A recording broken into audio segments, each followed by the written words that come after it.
Olá, professores! Apresentarei a vocês um breve exemplo de como podemos explorar o aspecto histórico usando conceitos do 6º e 7º ano dentro do eixo temático Vida e Ambiente e Ciência e Tecnologia. Vocês já ouviram falar sobre a Idade de Ouro da microbiologia? Como contextualizar historicamente 51 anos de avanço neste campo? Vamos a alguns exemplos.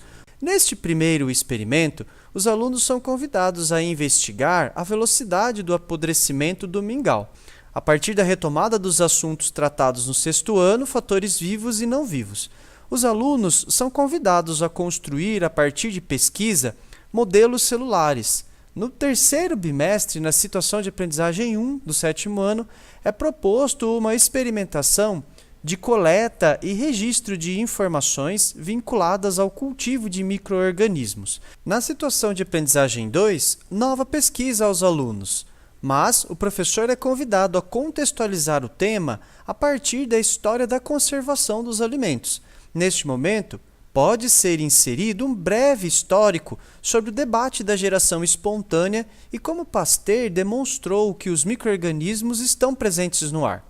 Posteriormente, nova experimentação, mas agora no sentido de controlar a contaminação dos alimentos a partir das especiarias, onde o professor pode explorar historicamente este contexto, bem como a descoberta de Fleming, associado ao primeiro antibiótico, descoberto acidentalmente pela contaminação de uma cultura pelo fungo Penicillium, frequentemente encontrado na decomposição do pão. A partir daí, pesquisas propondo o tratamento de doenças usando drogas sintéticas ou antibióticos produzidos por fungos e bactérias.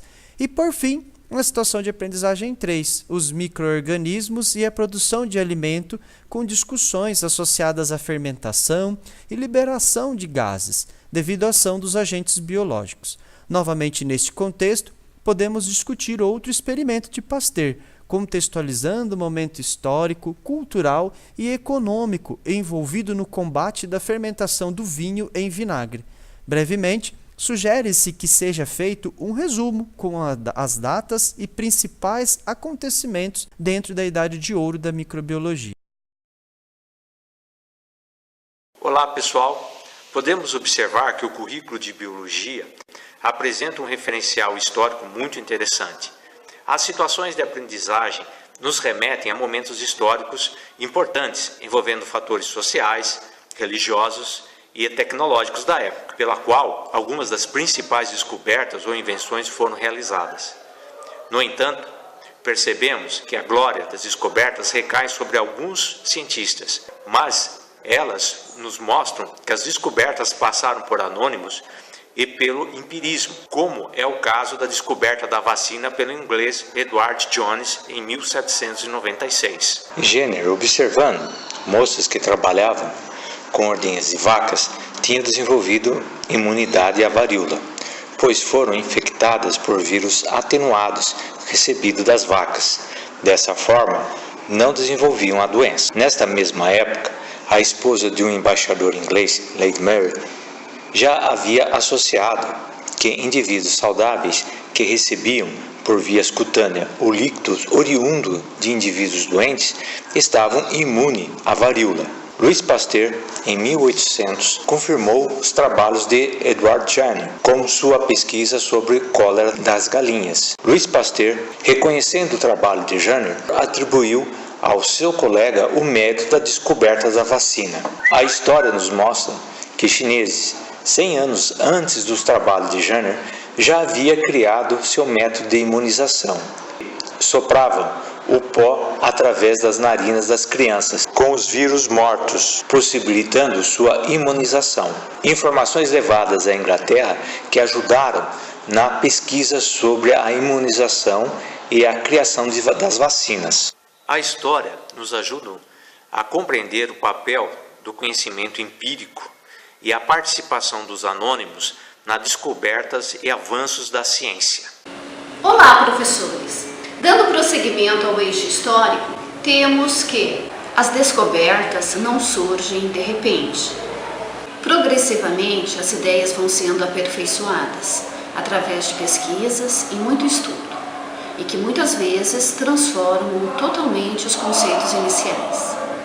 Foi assim com a evolução atômica, com a tabela periódica e muitas outras. Como se desenvolveram as teorias e os conceitos?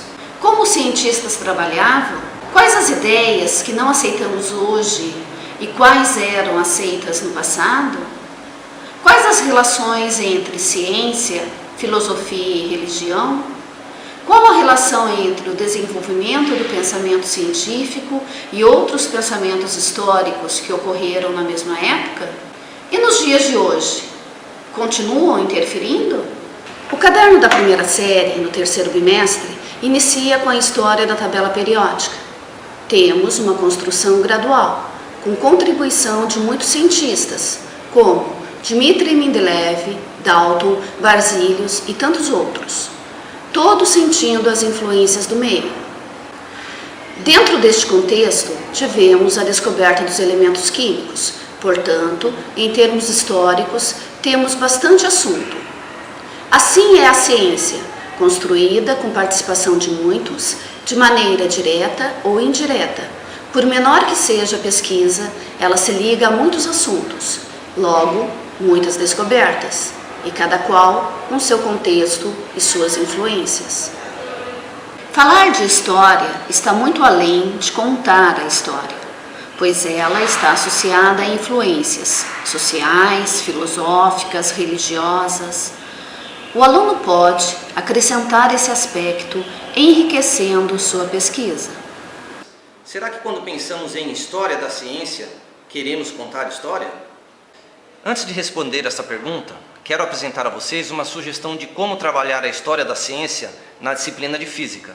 Para isso, utilizaremos a situação de aprendizagem número 12 do currículo de Física da terceira série do ensino médio, que tem como título As Ciências Físicas no Brasil. Essa situação de aprendizagem apresenta uma sugestão de metodologia de pesquisa que visa valorizar nossos cientistas e sugere aos professores resgatar todo o momento histórico deste período. Nessa situação de aprendizagem, devemos provocar os alunos, expondo que o físico Hideki, já na década de 30, defendia a teoria que o modelo atômico de Bohr estava ultrapassado. Porém, para sua teoria funcionar, eles precisariam encontrar outra partícula no núcleo do átomo, que ele chamou de méson. Nas décadas a seguir, iniciou-se uma corrida científica para que encontrassem essa partícula.